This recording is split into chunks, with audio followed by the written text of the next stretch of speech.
The world is paying tribute to Pope Francis, who died early on Easter Monday at the age of 88. The Vatican says that he died of a stroke not long after spending more than a month in the hospital with pneumonia. Now, just a day ago, the Pope briefly emerged in front of thousands in St. Peter's Square in Rome to deliver an Easter Sunday blessing, his last public appearance.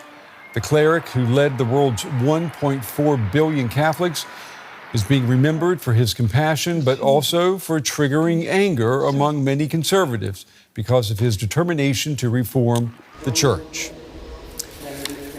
A large crowd of mourners have gathered today in St. Peter's Square, where the Vatican held a rosary prayer ceremony, the first official commemoration of the Pope's death. All right, we want to go now to Tessa, Walther in Rome. Tessa, the Vatican has released information about the cause of death for the Pope. What do we know? Yes, that is right. The Vatican has published a statement now saying that the official cause of death was a stroke that followed a heart attack. As you mentioned, the Pope had been struggling with health issues for quite some time. He was hospitalized for over a month here and with pneumonia, but came out. People were hopeful that he would get better here in Rome. There was really a spirit of hope, especially now that he has made it out for Easter. But then, devastation hit when it became public that he had died just a few hours earlier on Monday. And what has been the mood there in Rome now with people? People have had some time to digest the news of the Pope's death. We spoke to a lot of people here in Rome, also at St. Peter's Square. We saw a lot of people gathering. They told us they don't want to be alone in this moment of grief and this moment of sadness. They came together, lighting candles, praying together.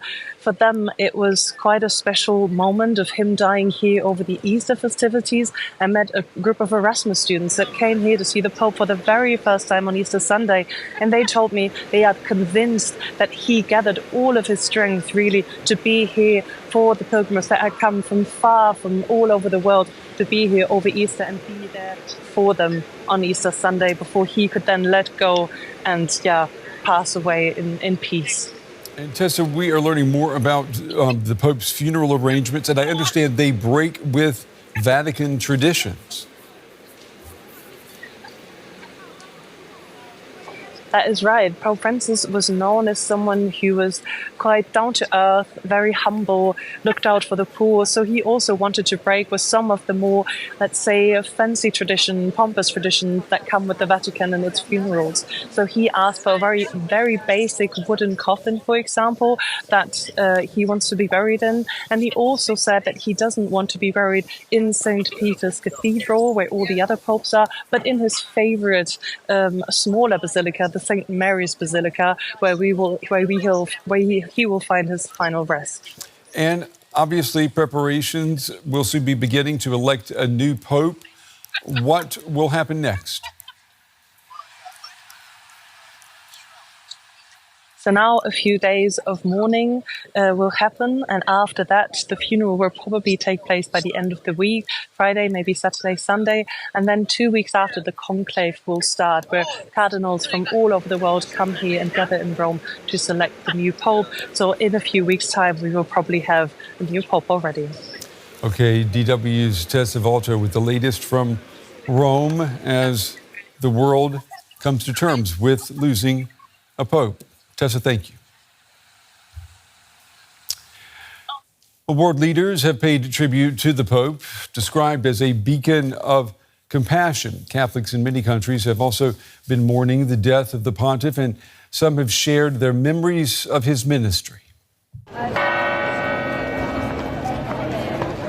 Tears on the streets of Madrid as news of Pope Francis's passing spread. He was a holy father, wasn't he?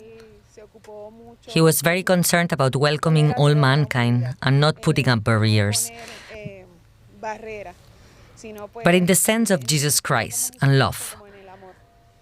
Not just doing rituals at the time of his passing.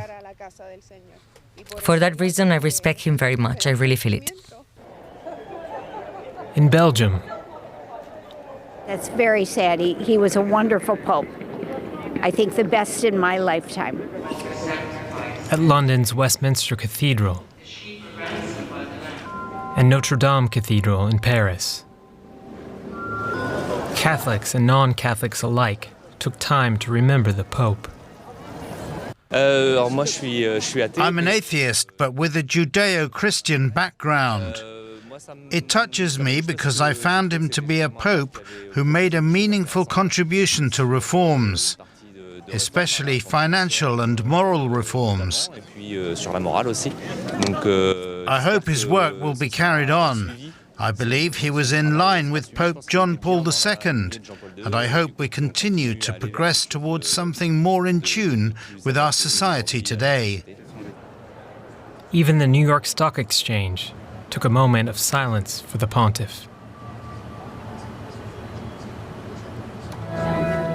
The Pope's death was felt particularly strongly in his hometown of Buenos Aires. People gathered to grieve and share their personal stories about Pope Francis. I have a very beautiful memory with Pope Francis. I had the chance at a moment of desperation and need due to my nephew's health to come here to this church. I went in and he kindly approached me because he saw me crying. He asked me what was wrong and I told him what was happening with my nephew's health. He helped me, said some very kind words, gave me encouragement and told me that God's house is always open. Well, I want to bring in now Rebecca Rist. She's a papal historian in the Department of History at Reading University in the UK. It's good to have you with us this evening. What would you say were Francis's biggest achievements as Pope? My pleasure. Thank you for having me on. I think his idea of accompanying people through their life journey, not judging them, always being merciful, and taking people as he found them, I think that was something that he very much emphasized throughout his pontificate. He was very much a people person and someone of great empathy and understanding. So I think that's a huge factor in his pontificate. Obviously, issues like his encyclicals where he talked about the environment and global issues of migration and of poverty and displacement, those emphases have also been very, very important during his pontificate.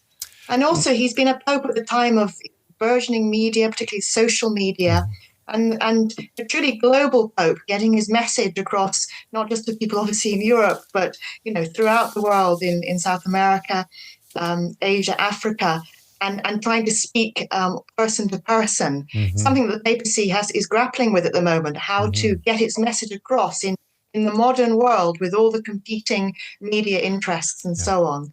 So some really big achievements of his pontificate. When Pope Francis became Pope, when his papacy began back in 2013, he was expected to push through reforms and to deal with the scandal over sexual abuse that the Catholic Church was embroiled in. How do you think he handled these challenges? This is a huge problem for the Catholic Church. It was in the 20th century and it continues on. We've still got material coming out in the 21st. So obviously, we can say that he did make some inroads in the sense that he offered some apologies and visiting victims and so on. And obviously, new safeguarding is starting to be put in. But as I say, I want to emphasize, what a big problem this has confronted the Church, the Catholic Church particularly, but also, for example, in the UK, we see this has been a problem in the Anglican Church as well, and indeed in worldwide institutions.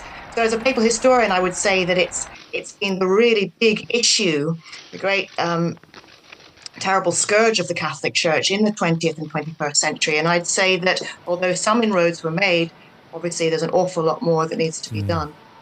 Francis was a reformist. Some of his actions shocked conservatives within the Church.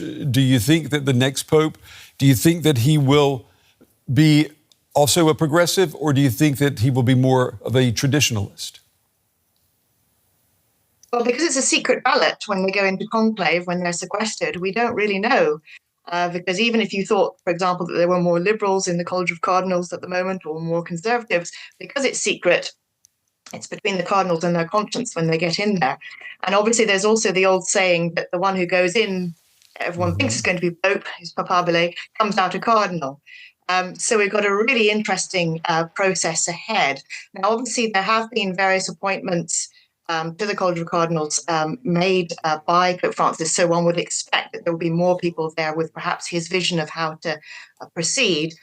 But also, he deliberately opened up the College of Cardinals to allow more cardinals from different countries to come in. Traditionally, it obviously been a very Italian, stacked with Italians. So he's broadened the College of Cardinals. So that makes it even more interesting and the outcome perhaps even more uncertain. This time round, it's going to be very interesting because there is no obvious forerunner, front runner. So, for example, with the pontificate of John Paul II, because Cardinal Ratzinger was so powerful in the papal curia, when he became Pope as Benedict XVI, it wasn't that much of a surprise to people. But I think it's much more open-ended this time. It's open-ended, and what about the achievements that Francis can lay out for the world to see? If a more traditionalist person becomes the next Pope, would they have the power then to undo what Francis had achieved? I mean, is that possible the way we talk about changes of political administrations? Yes. Well, obviously, Pope Francis, he issued 4 major encyclicals, but he also made some other pronouncements post-synods and so on. So it's the way you interpret those documents going forward and the way that the next Pope will choose to interpret them. Obviously, if a future Pope wanted to make really radical changes, he might well have to call a great council like John XXIII did with Vatican II. But I think it's going to be a question of how he's interpreted by his successor. And that, again, is going to be really interesting to see. So something like on issues of, for example, women deacons in the church, this is something that the progressivists very much hoped Francis would do something about. But in fact, very little has actually happened in that direction. So what will the next Pope do with that issue of women deacons is going to be really interesting. Yeah. Papal historian Rebecca Rist. Ms. Rist, we appreciate you taking the time to talk with us. We appreciate you sharing your insights tonight. Thank you. Thank you very much.